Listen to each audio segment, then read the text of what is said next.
All right. Welcome back to Thursday with me. Over my illustrious mobile connection. I'm literally on the road right now. I'm actually sitting by the side of the road. It is December 15th. We're talking about data efficiency, goal setting. It's a continuation of the topic from last week. So here's the copyright screen again. These problems are all from the free GMAT Prep Copyright GMAC, unless otherwise indicated.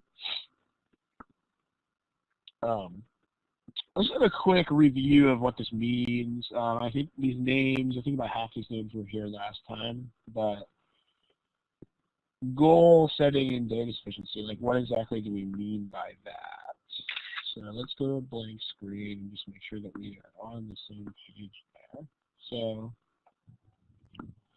when we say this, and again, we do assume that everybody understands what the multiple choices are for data efficiency. So if you don't know what those are, A, B, C, D, E, I can probably throw those onto the screen for you. Just let me know in the chat. Although we can't explain what sufficient and not sufficient are today. But at least if you need the choices, let me know. I'll put them on the screen. Okay, the sample problem that we used last week to illustrate exactly what we mean by goal setting was this. Let's just look at it again. Question is, what is 2x plus 2y? Statement 1, the sum of x and y is 5. Statement 2, the difference between x and y is 2. Okay, just look at that for 10 seconds, something like that. And then, just to make sure we're on the same page, go ahead and indicate what the answer to that question is using these choices. I'll give you like 15 or 20 seconds to do that.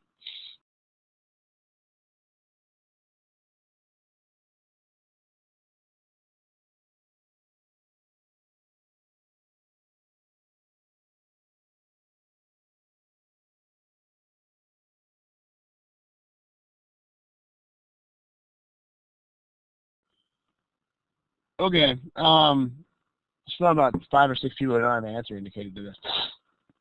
There's no data efficiency answers, right? If you don't have A through E picked here, just to make sure we're on the same page, let's pick something. If you don't know what the data efficiency answer choices are, please tell me that like right now, so I can go fetch those and throw them on the board. If not, you should all have the A through E. Okay, so this is A. Just make sure we're on the same page here. The goal, when we're talking about goal setting here, the goal that we are actually setting is what the problem wants to know. In this case, that's this. This is the goal. What's not the goal? You can tell me in the chat box. There are a lot of things that are not the goal. You don't want to know what color the sky is or anything, but what might some people think they have to do that you don't want to do?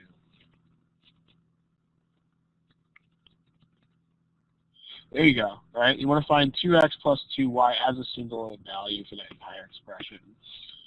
The goal is not to find x and y individually. This is the point. So, and this is actually, I mean, this is so centrally important, and this is actually the reason why they invented data efficiency in the first place, right? Because if you have the correct goal, then you'll realize that statement 1 is sufficient, because if you have statement 1, you can just double it, right? So just double this, that gives you the 2x plus 2y is 10. But statement 2 is not sufficient. So it might take you a second to prove that. Make sure you can prove that if necessary. Right? You want to prove it by just doing some very basic testing of cases. like, you can pick any x and y. You need x minus y to equal 2. But you can pick any x and y that do that. So, like, if x is 2 and y is 0, then 2x plus 2y is 4. If x is 102 and y is 100, well, we know it's a lot more than 4. So that's 2 different answers. Not sufficient. Okay. So it's A overall. Give me a smiley face if that makes sense. Smiley guy in the emotion icon area. Okay, now the point of this is that if you're trying to find x and y as individual values, it's all going to blow up in your face. Yes, it is. That's the point, right? Like, if you think you have to find x and y individually, it's going to go south in a hurry. You'll pick C, and you'll get it wrong. And let's just, we had this talk last time, but when do you get that wrong? Like, your reasoning goes wrong as soon as you think that. It's like before you even start doing the work, right? If you look at this and you think, I need to find x and I need to find y, you're gone. And before you even start doing the problem, it's like pre-order incorrect before incorrect is even in stores. It's like already incorrect. This is actually why they invented data sufficiency. Because in a multiple choice problem, if they gave you these 2 pieces of information, you would be able to solve the problem. I mean, you would actually be able to find x and y. You wouldn't have to. You would just waste a bunch of time doing that, but you'd be able to do it, is the point. Whereas, in data sufficiency, it's this thing where you might have to combine the statements, but you might not. And it turns out here that you don't have. So they basically invented the entire problem type of data sufficiency so that this approach would not work and this approach does. So goals, they are things. The takeaway from this problem is not hard, obviously, but it's very basic. But you can learn a lot. You can learn most of what you need to learn from super basic problems. So what you should take away from this forever and ever and ever is you need to be really precise about the goals. Like, don't change the goals of a data sufficiency problem. Don't do it. And I mean, one thing, I'm going to just kind of tell you this.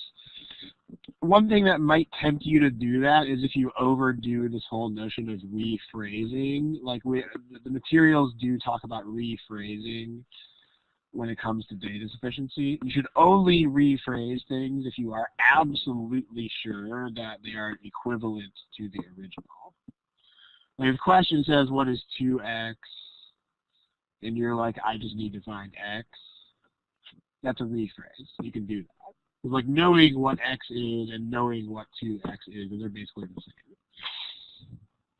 But any rephrase that changes the goal even a little bit is going to mess up the problem, so make sure you don't do it. Like, don't rephrase unless you are absolutely sure that it's exactly equivalent.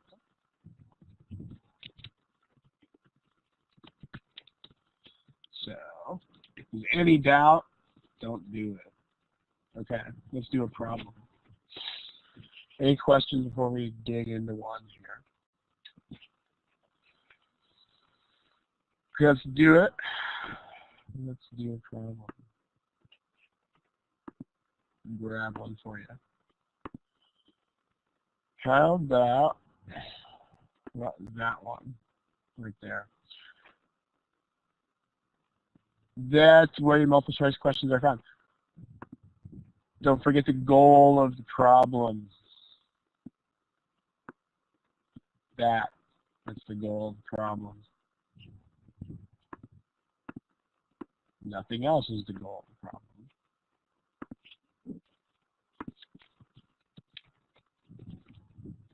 Keep that in mind.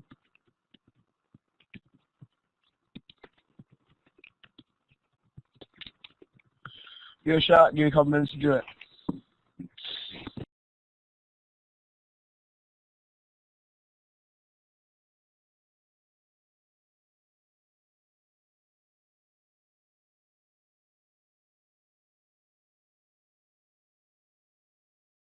Interesting. We got 4 answers so far. They're all different.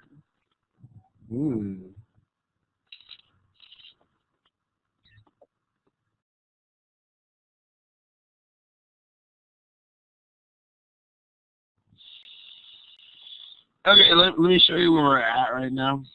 Here's where we are. Here's the current crop of responses. Kind of all over the place. Nobody's picking E, but not really a consensus in what's left here. Let me give you a hint. Remember that today's topic is basically that, like, it's pretty much the same as this problem, except the problems are harder than this problem. But the basic idea is the same, which is you're going to have a goal.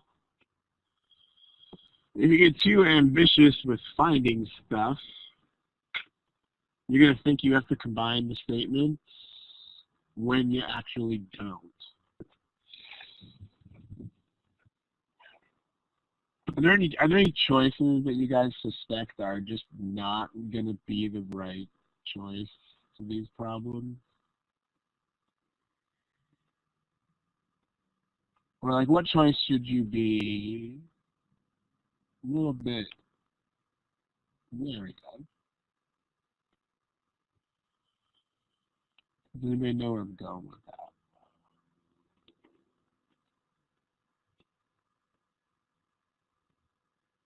How this one works. Not saying that C will never be the right answer to these, but if you look at how this one works out, if you combine the statements and you get too much information, you can pretty much odds on bet that's not going to be right. Like here, if you put the 2 statements together, you wind up with X and you wind up with Y as numbers instead of this goal. That's the principle you want to keep in mind here. I mean, if combining the statements gives you more information than you actually want,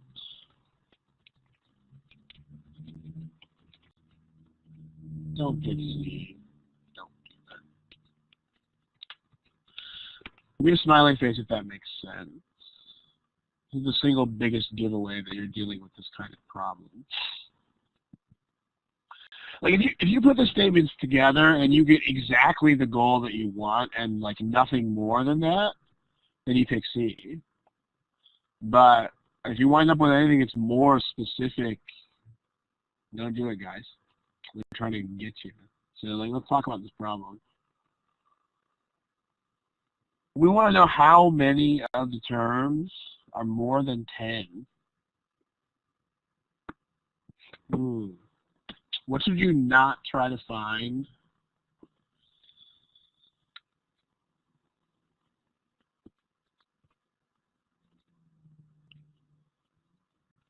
That's a question. Let me know in the chat box.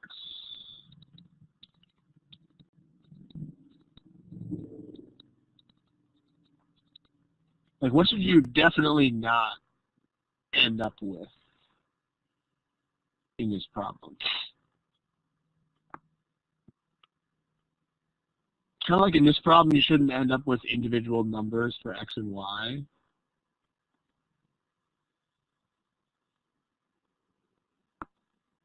Yeah, you should not end up with all the terms of the sequence.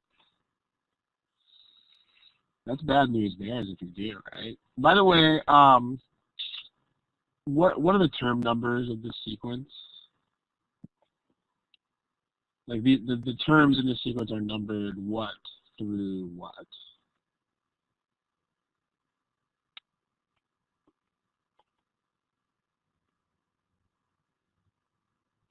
Yeah, it's terms 1 through 15. I mean, because look at what you have here.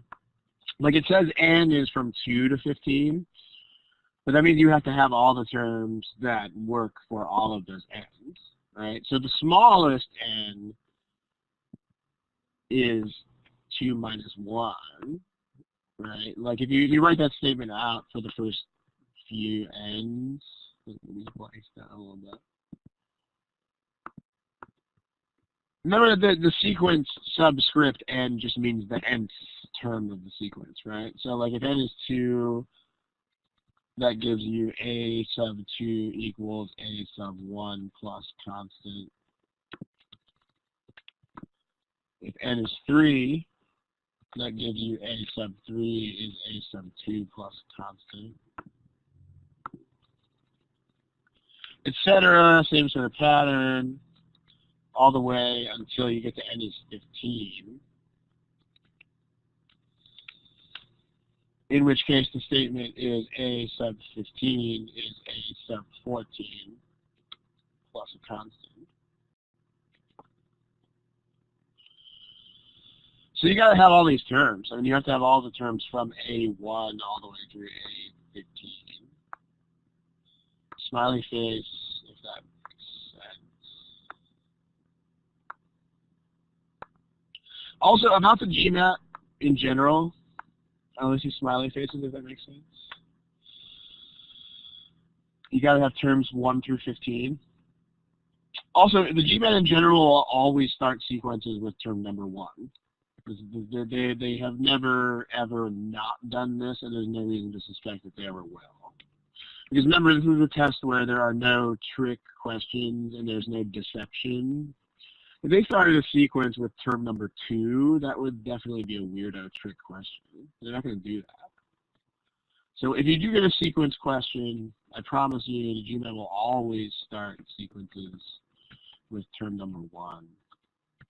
If you've done things like Fourier series or things like that, Taylor series, you might, a long time ago when you took calculus, you might have started series with term number 0. They don't do that here. They're always going to start with term 1. So keep that in mind. Okay. So we have 15 terms. Let's label those. This is a sub 1. This is a sub 15 is the last term. What's the middle term, guys?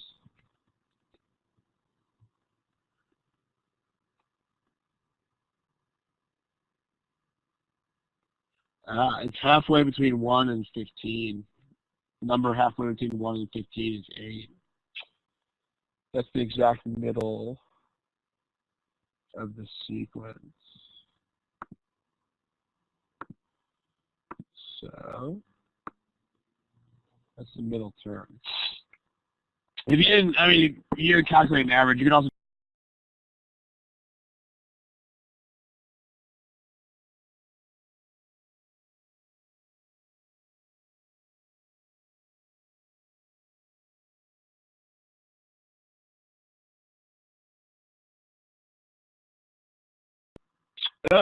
sorry about that. You got booted off the internet for a second there. The goal is to find out how many of these blanks are. Okay, let me move this stuff again. The goal is to figure out how many of these blanks are greater than 10. The goal is not to find the actual numbers in the blanks. Keep that difference in mind. The goal is how many of these blanks are greater than 10. The goal is not to find all the numbers in the blanks. But this is the intuition that we're trying to build here. The intuition that I want you guys to have is if you actually do this, like if you actually end up with all the numbers in the blanks, your reality reaction should be like, oh crap. That should be your reaction. If you actually find all 15 numbers, whoops. I'm looking at you guys, everybody who picked C. There's a lot of you. Here's the answers again. If you picked this choice, which a lot of you did, you should be like whoopsie. I shouldn't have picked that. We smiley face if that makes sense. This whole goal setting thing.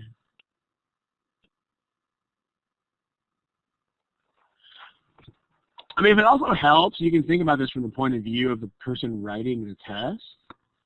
Like, they wrote this question, guys. They wrote this question for a reason. Like, if you actually found all the numbers, they would never have thought to ask you this. I mean, this question wouldn't have popped into their head. If you found all the numbers, they would just be like, hey, guys, what are all the numbers? Another way to think about it. So, the single most important intuition I want you to walk away with today is this. If you find all the numbers, you should be like, whoopsie, I'm wrong. And I'm being redundant here, but give me a smiley if that makes sense.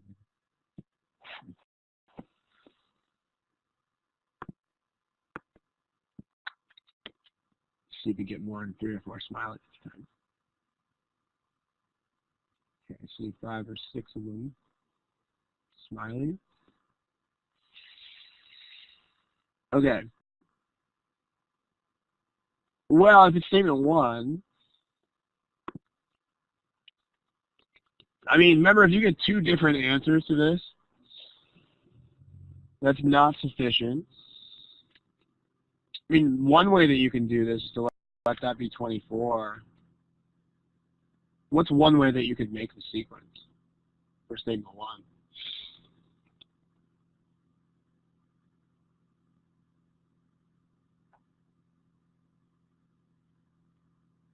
What's probably the first way that comes to mind to make a sequence starting with 24?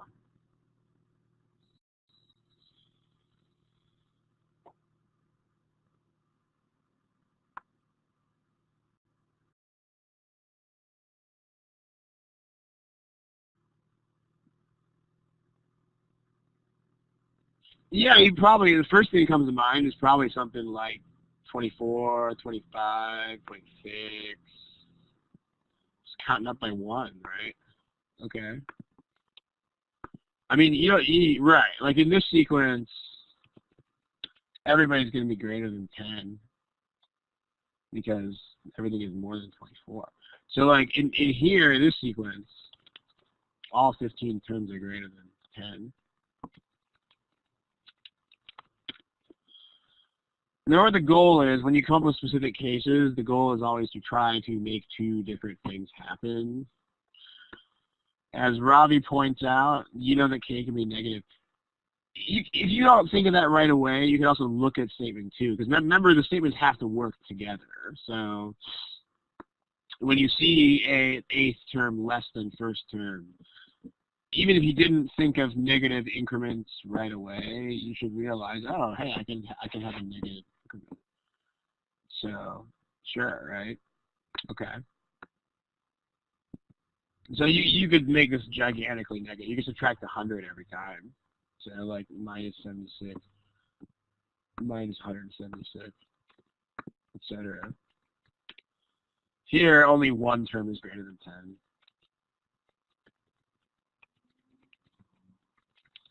That's 2 different answers. That's not sufficient. Smiley face if that makes sense.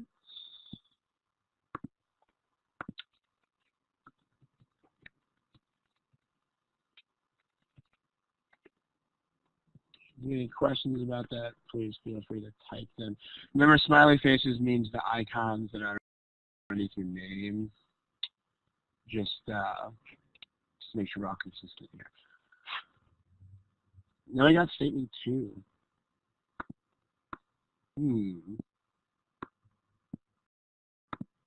Statement 2 says that middle thing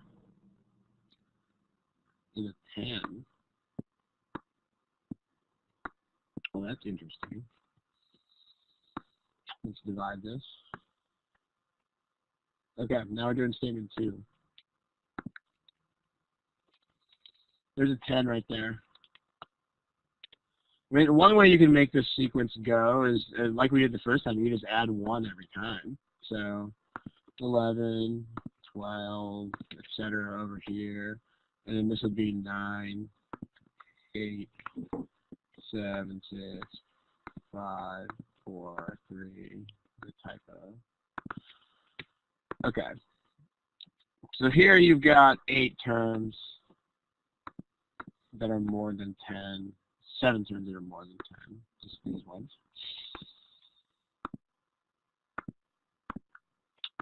What else might we try?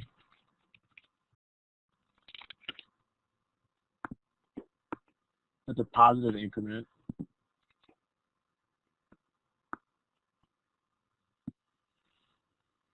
Let's try a negative increment. Let's say we subtract 5 from every number. 5, 0, minus 5, etc. That means it's going in the backward direction, you're adding 5.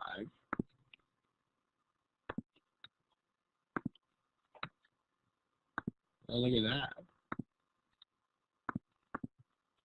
Still exactly 7 terms that are more than 10. Is it possible for this to turn out differently?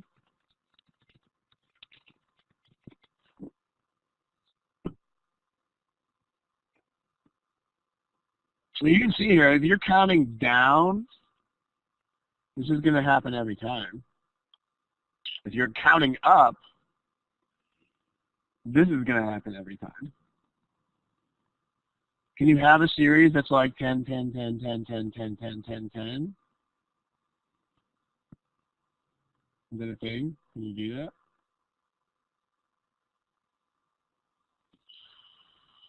Nope, because non-zero. You have to add or subtract something that is not 0 every time.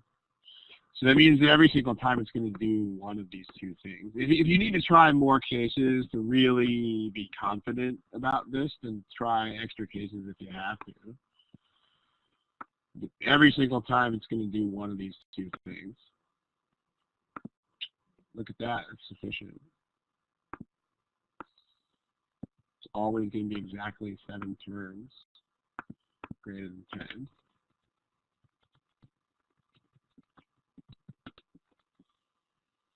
Sufficient. This is B like boy. Notice you don't combine the statements at all. If you did combine the statements, again, what should happen is you should be like, uh-oh. Because if you combine the statements, like if you have 2 terms of a sequence like this, it's going to give you every single term. Because there's a constant difference. So if you put any 2 numbers in there, it's going to determine all of them, which should make you very uneasy. That's the point. See 1 or 2 people typing. Let's see what kind of questions you got here. And then let's see what you got. But notice again, goal setting, guys. Goal setting is big. I mean,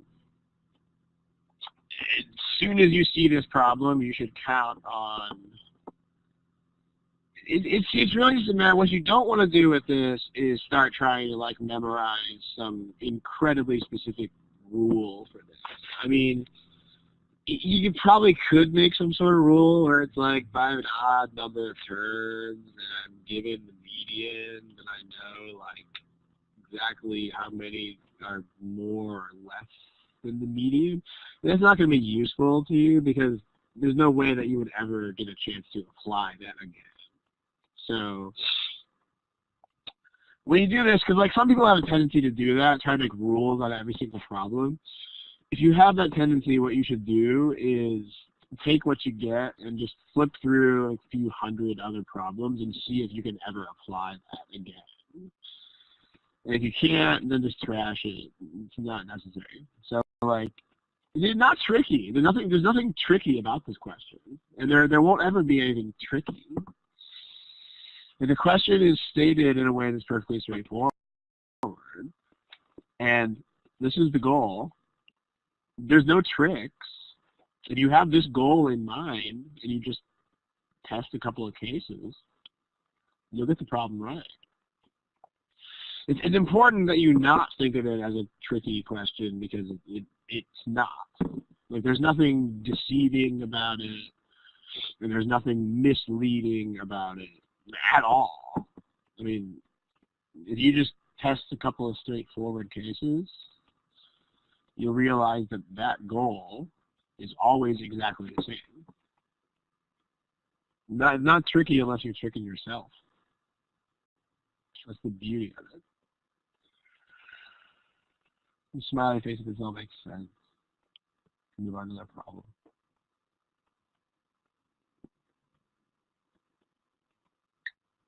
Let's do another one. Okay, so you got here. How about this one from GMAT Prep? These problems are all from GMAT Prep. Okay, how about this one? Remember, this is your goal. You should not expect to find anything more specific than that. Don't forget where your multiple choice answers are found.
Okay. If you are still genuinely making actual progress, then keep going. No, you should stop. Remember, time management is not some complicated science on this test. Time management is really just, are you stuck or are you not stuck? A very brutally honest way to think about time management is just to think about, would you pay $500 to keep working on this problem?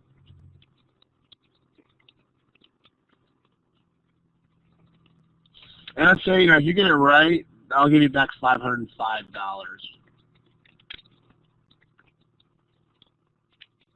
If you get it wrong, your $500 is gone. I mean, these are not very great odds, but if you are sure enough that you're going to get this, you might as well bet, because, hey, you'll make $5. If you wouldn't put that $500 on the table, you're done. That's how time management works. That's all that it is, by the way. There's no minutes and seconds.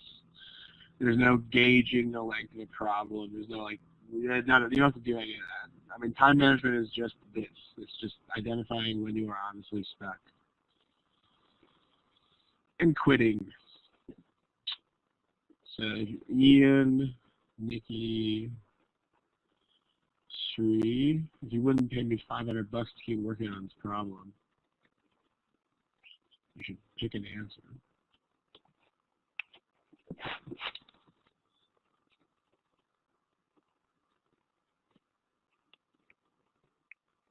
$500.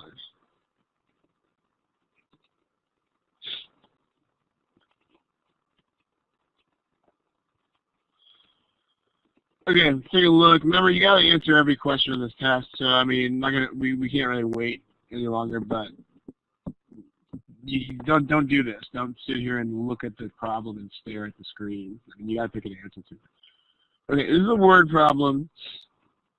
We've talked about word problems before. There are actually plenty of study hall sessions that are actually dedicated to word problems. Let me just give you the very basic rundown of what we've said about them. So, like, to make these more manageable, you should separate two things, which are organizing the problem. It's kind of like making an empty spreadsheet. I mean, remember when you first make Excel sheets in the real world, they're empty. Same sort of thing as that. It's like making an empty spreadsheet. And then everything else, and then filling in information from the problem statement. I have a few different kinds. Any numbers, of course, but also mathematical relationships. And don't forget to mark what the goal of the problem is. Do these separately. So in terms of physically organizing this thing, remember there's no math happening yet. It's like making an empty spreadsheet. When you make an empty Excel sheet, it's just like a sheet that has headings on it. And that's all it has. What would the headings be? No figures yet, no formulas, nothing like that, just headings, right? So you're going to have an April and a May. And then you've also got three quantities for that. You got revenue, and you've also got expenses. And last but not least, you got profit. So that's got to be in there somewhere too. Don't forget, the only thing that you have to know about business for this entire test is that revenue minus cost, also known as revenue minus expenses, is gross profit. They might just call it profit without the gross. This is literally the only thing you have to know about business to take this entire exam.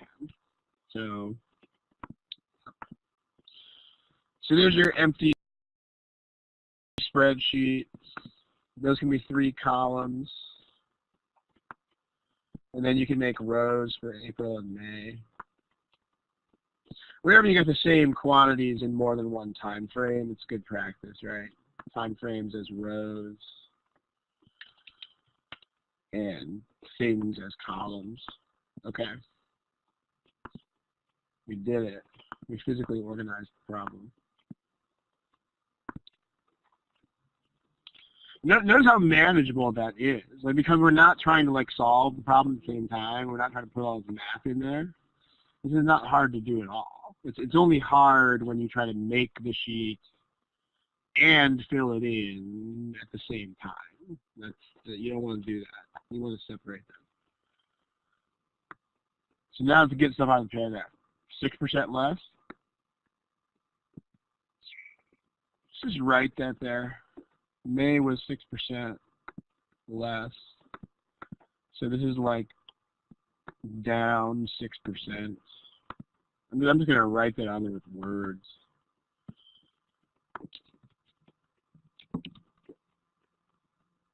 And then the revenue was something. What's the point of telling you this stuff?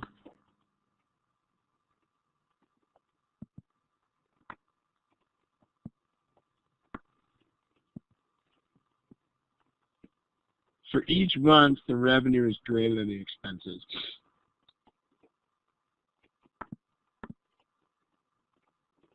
Is that a math relationship, really? Yeah, it's really just telling you profit's positive, right? So, I mean, you can write that. You can say this is like bigger, and this is smaller, and so this is positive. As long as you write that on there somewhere, it's going to be fine.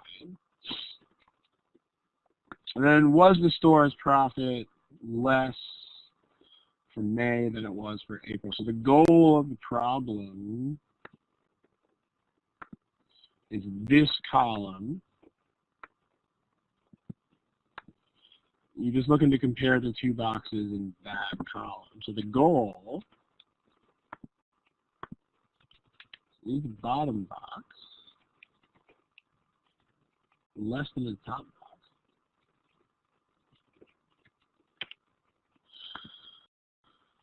So remember, there's two possibilities for this. We've actually talked about making a specific device for yes/no type questions in other study halls. If you know how to do that, you should do it right now. If not, you can watch those other study halls in the archive. But there's basically two possibilities. One possibility is yes, the bottom is smaller. The other possibility is no, the bottom is equal or greater.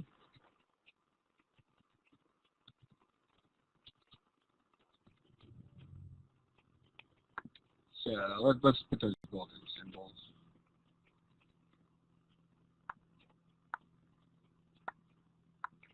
One possibility is that, other possibility is this. If you can get them both to happen, that's not sufficient. If only one of these can happen, that's sufficient. Smiley face if that makes sense, the goal here.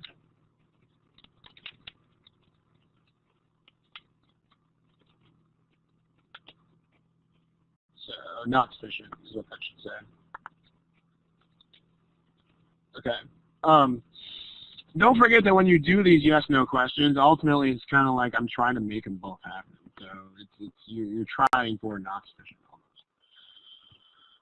Let's talk about it.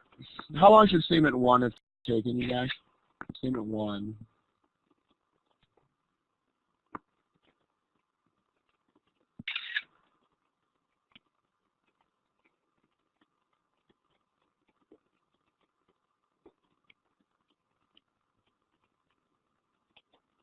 Yeah, statement 1 doesn't tell us anything at all about this column. So what we're going to do is actually move everything up, because now we know what the problem statement is. So now we make another copy of this. Remember, it's good practice to always make 2 copies of any single chart that you make, or any diagram, any table, any sort of visual organizer. You might as well make 2 copies of it. Statement 1, I mean, okay, we know that there's a $2,400 difference. But if you gotta test cases, you can test cases. But like in statement 1, we know nothing at all about expenses. So I mean, if you want, you can just be like, okay, this is $2,500 and $100.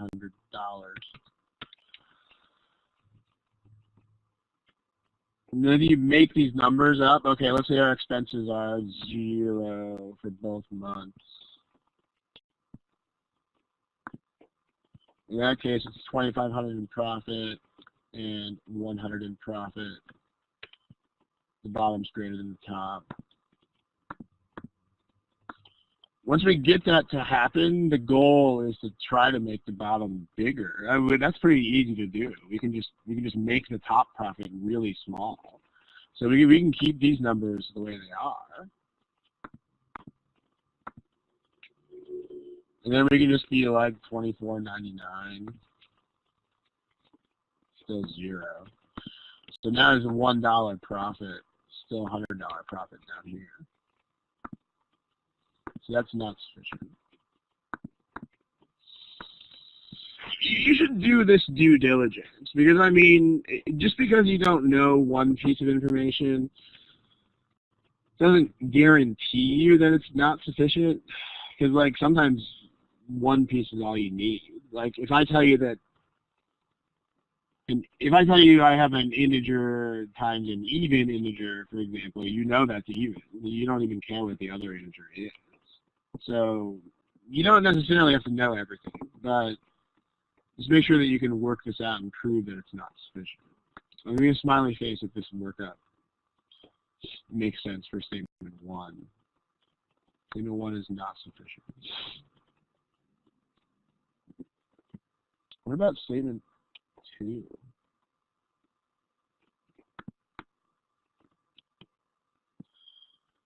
Statement 2, this is 4% down. Let's write that on there.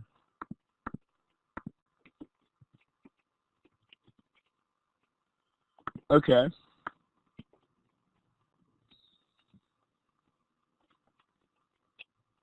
Does anybody see anything funky about this?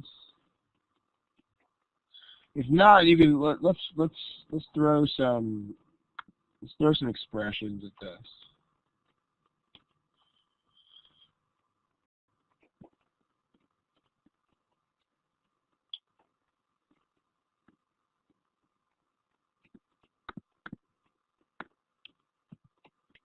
Statement 2. What kind of expressions can you write for going down 6% and going down 4%?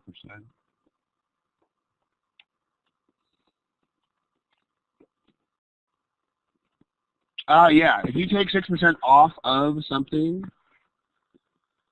that leaves you with 94% of it. So if this is like whatever revenue was, this is going to be 94% of whatever revenue was. If that's whatever expenses were, this is going to be 96%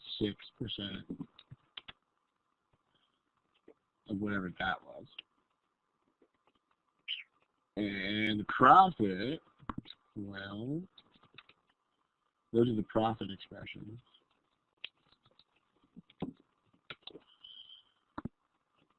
Anybody got a story to tell me about those two?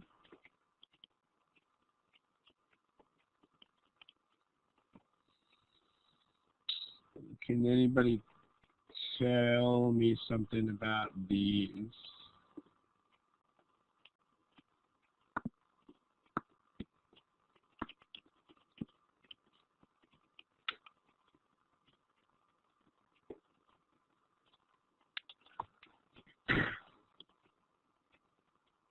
You could try plugging in numbers. Let's say everybody's got an intuition about it. Like, let's say that last year you made a certain amount of money and you paid a certain amount of taxes. And this part right here is like saying we only made, like, okay, we made 6% less than we did last year.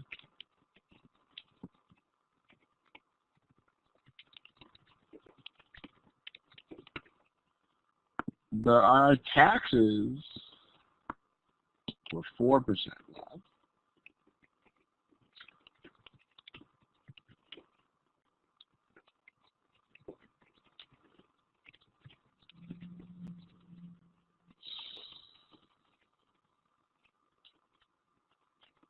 What if this was 0.94 instead of 0.96?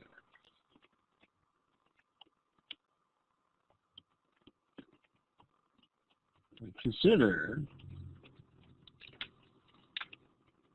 if you had revenue minus expenses or income minus taxes versus, what if it was like 0.96 R instead of 0.9? What if everything was 0.96? How's that going to turn out?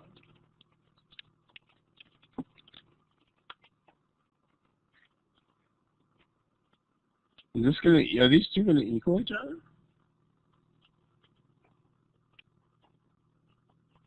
Oh, what?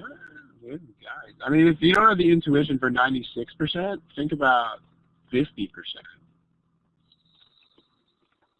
If you made half of what you made last year and you paid half the taxes, you would definitely not have the same net income. Heck no, you wouldn't. What would you have?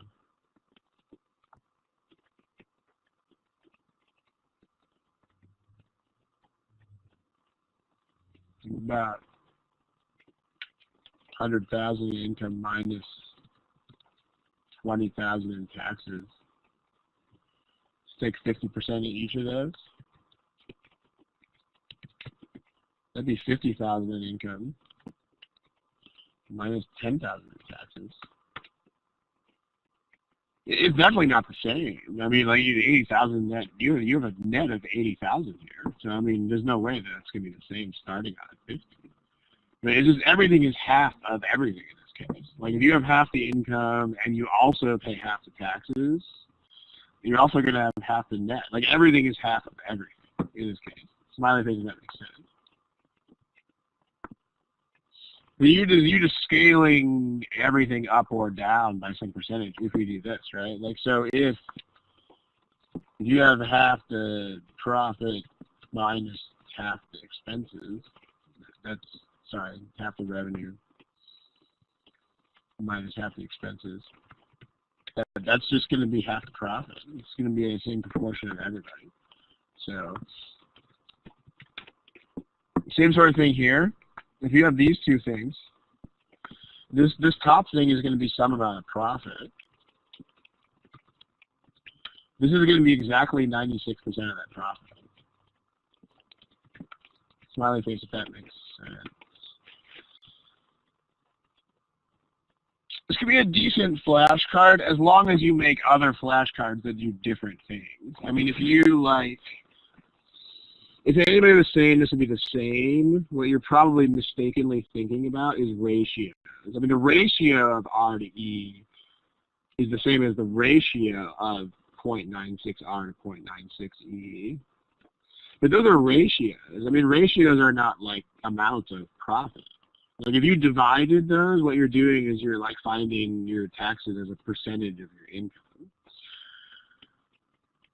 Like this divided by this is 20%. This divided by this is also 20%. Those are not net amounts of money cleared. So they're very different things.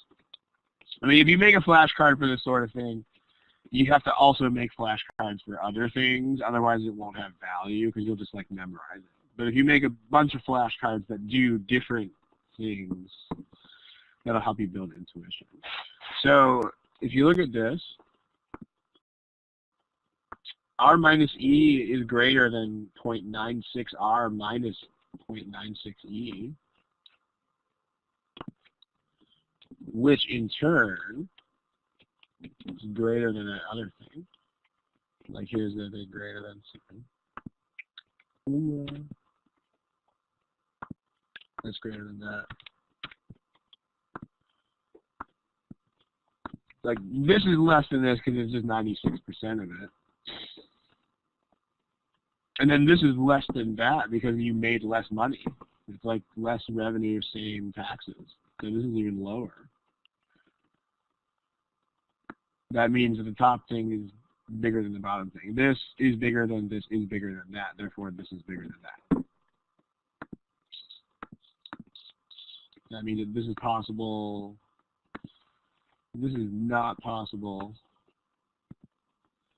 That's sufficient. So it's B like boy. Let's get a couple people with questions. If you don't think of that comparison, you could just start tossing numbers in there. I mean, if you throw in, like, you should definitely try doing that on your own time. Like, when you do this later, like, try testing cases. Just so we have time to do one more problem. We're going to not do that right now. But if you try a bunch of different sets of numbers and they all give you the same results, that's not a fake pattern. Like, anything you pick will give bottom less than top. So after a while, you're just going to give up and be like, dude, that's sufficient. If you see this sequence here, like, I mean, thinking intuitively about things like taxes will help. You know, if you made 6% less and paid 6% less in taxes, you are going to clear 6% less. If you think of that, then you can realize this right away. But if not, then the last way that you can do it is you can also set it up algebraically. You can do that too. Let me just show you how to do that real quick. You got to set it up as a question. Like, is 0.94R minus 0.96E less than R minus E? You can just do algebra with this. And subtract 0.94R.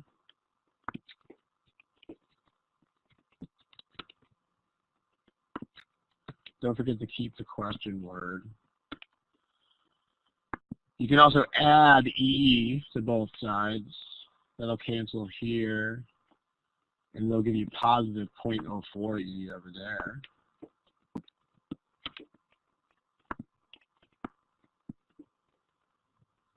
Anybody got a story to tell me about that?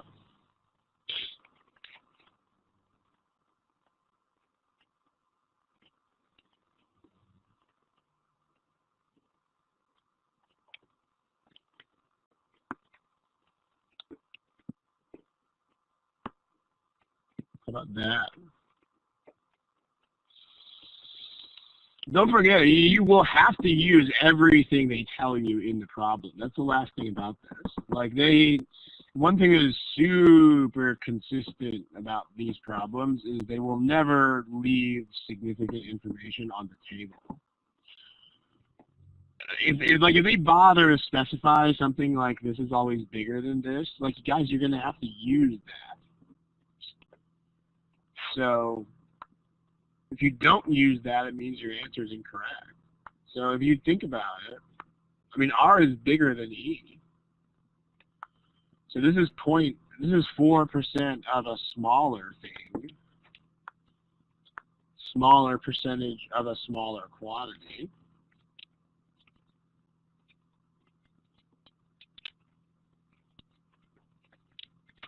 And this is a bigger percentage of something that is already bigger.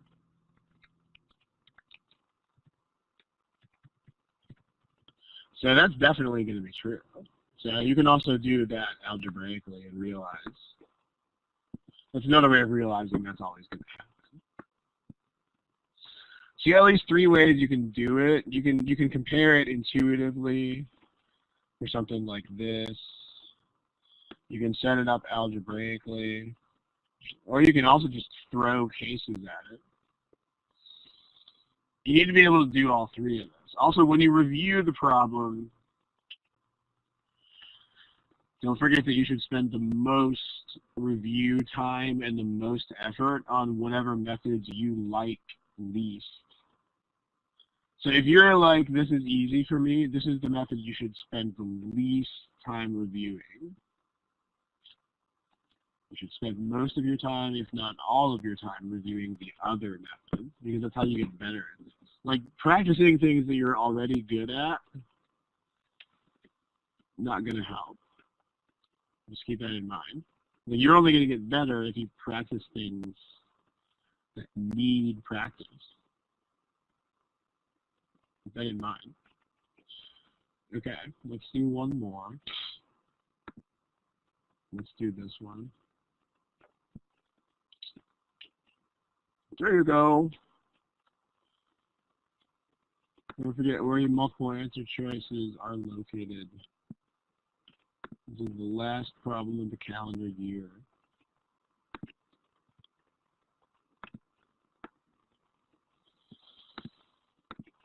Goal setting, this is the goal.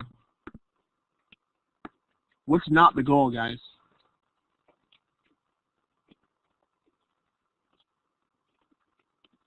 What isn't the goal? Yep. If you identify the specific number for the area, you should be like, whoopsie. Don't forget.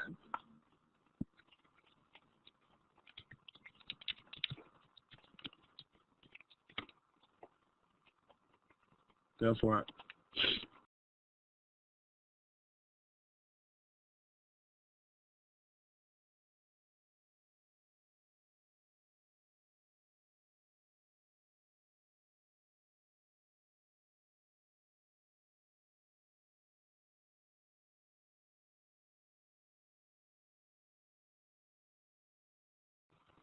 Okay, if you're still going at this point, the question is, would you pay me $500 to keep working on the problem?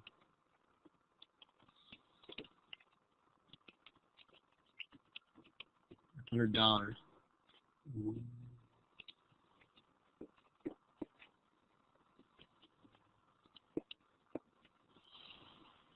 Gabby, Jody, Jose, Rosia, and Sri. Yeah, pick something.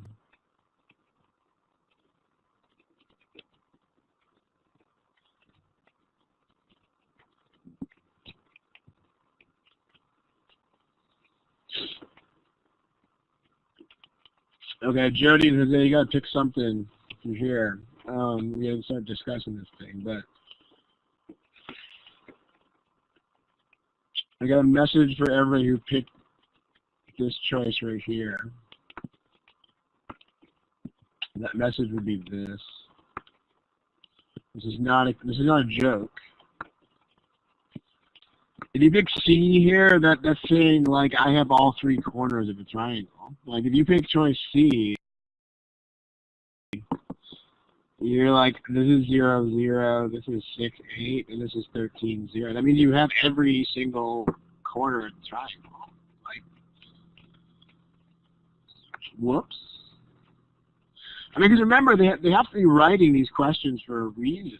This is another thing. I mean, if you think about this goal setting, you can think about it as like this is the purpose of these problems of data sufficiency, but you can also just realize that if somebody's gonna create this question, they got to be creating this question for a reason. Like no one's gonna randomly write a question that's like, is this more than 48? If you actually find it. So choice C pickers, if you have one specific triangle with 3 specific corners, the question would never say this. The question would be like, what's the area? Or like, where's the triangle? Let me smiley face if this makes sense. Goal setting.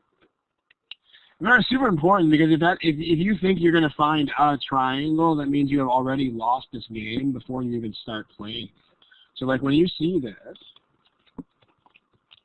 you should absolutely 100% expect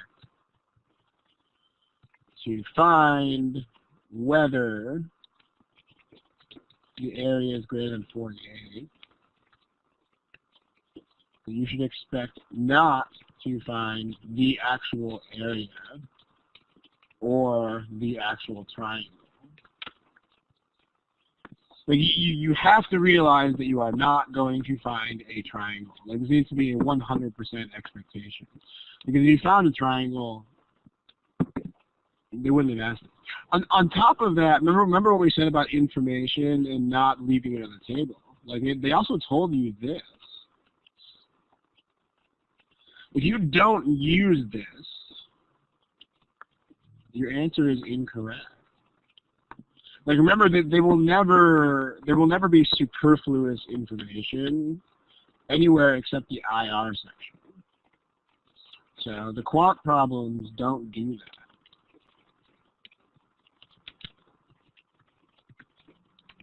So what that means, in other words, is if you don't use this statement, your answer is wrong. If you pick choice C, you should also keep that in mind too, because if you pick C, you don't ever use that. You're just like, dude, I have a triangle, and I'm happy. Nope. Okay, let's take a look. You should make 2 copies of the diagram, because you should always make 2 copies of any diagram for data sufficiency.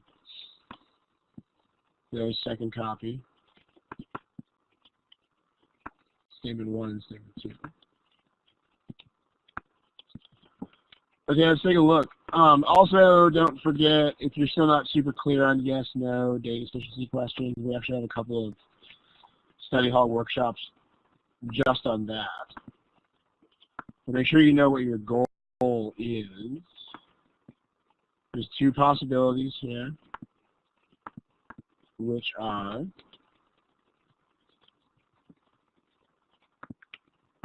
yes, the area is greater than 48, and no, the area is not greater than 48, which means it's equal to or less than 48. And if you can make both of these happen, that's not sufficient. Smiley face if that makes sense.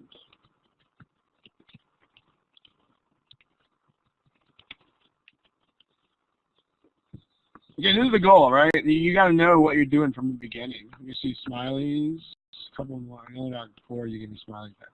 Just this whole fundamental here. Like, the whole point of this is if the area can be both more than 48 and not more than 48, it's not sufficient. If you're stuck with one of these, that's sufficient. Okay. Statement 1. Coordinates of this point are 6, 8. That means that this is 6. And this is 8. What the heck are we supposed to do with that pink statement, guys? Like this whole thing that OP is shorter and PQ is longer. What's the point of that?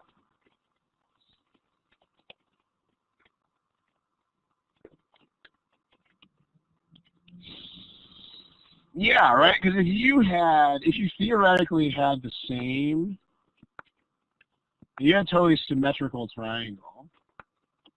Like if these guys were the same, then these guys down here would also be the same. So what's happening here is it's like you're just stretching out the right-hand side of that picture. It's like looking like that now. Like if you pull this out so that that's any longer than that, that means that this part is more than 6. Smiley face if that makes sense. It's like you're physically pulling this out. Well, you think in terms of areas, right? I mean, 1/2 times 8 times 6, that's an area of 24 for the left-hand triangle. It's not 14, it's 24. 1/2 times 8 times something that's more than 6 is something that's more than 24. That means your total is something that's more than 48. Look at that. This is exactly the goal of the problem. It's precisely what we're being asked to find. There's nothing tricky about it. And they wanted to be tricky. You could always find out that it was like more than 52 or something. They're not even going to do that. Like, I mean, they really want to reward you if you have the correct goal in mind. Like, they're not going to put additional triple wires in front of you like that. Like, if you know that you're trying to figure out just greater than 48 or not, you're going to get this problem right. It's totally going to happen. It's very straightforward. It's not tricky. It's not disingenuous. They're not trying to misdirect you. If you have the right goal, you're going to get it right. Smiley face if that makes sense.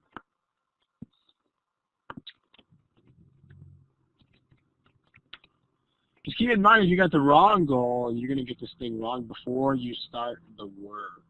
Like if you look at this problem and you think, I need to find where the triangle is located, you already lost the game. Nope. You're not going to find the triangle. Or this triangle can still be in all sorts of places, right? I mean, these 2 points are fixed, but you can put this point anywhere.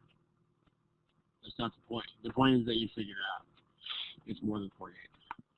In statement 2, we know that this is 13. The problem in statement 2 is that we know nothing at all about the height. I mean, don't forget that data sufficiency diagrams are not to scale. They are like rubber band diagrams. They have to be, right? Like data sufficiency diagrams. Might as well write that in the screen. The reason for this is if you imagine a data sufficiency diagram being to scale, that would mean everything would always be sufficient. Because if there was a scale for the diagram, that would mean that everything had an exact measurement. So that's not how it's going to work. It's going to be stretchy diagrams. You can think about them as rubber band diagrams.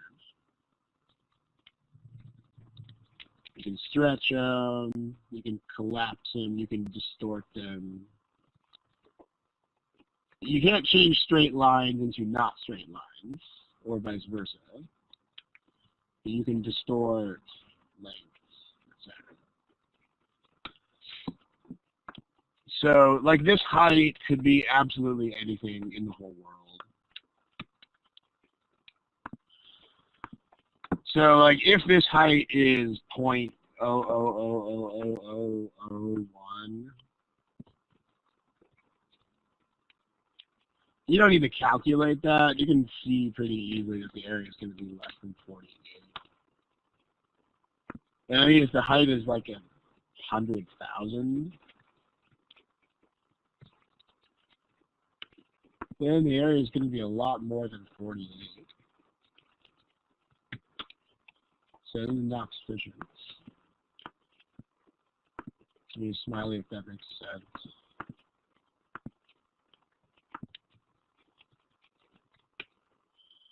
So overall, it's A like alligator. Sweet. Okay. That does it for Thursdays with me for calendar year 2016. It's a long time. I've been doing this thing for like 7 years now. 7 years.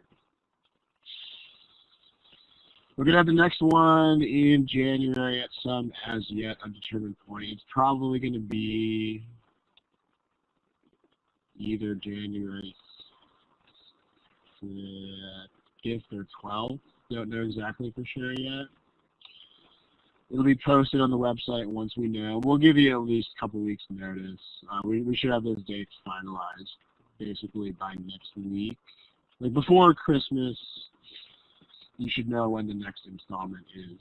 So keep your eyes out for it. In the meantime, have a fantastic holiday season. If you're going to travel, travel safe. Spend some time with your family. Take some days off the GMAT, guys. Do not study the GMAT every single day of the holiday. I will come get you. Don't do it.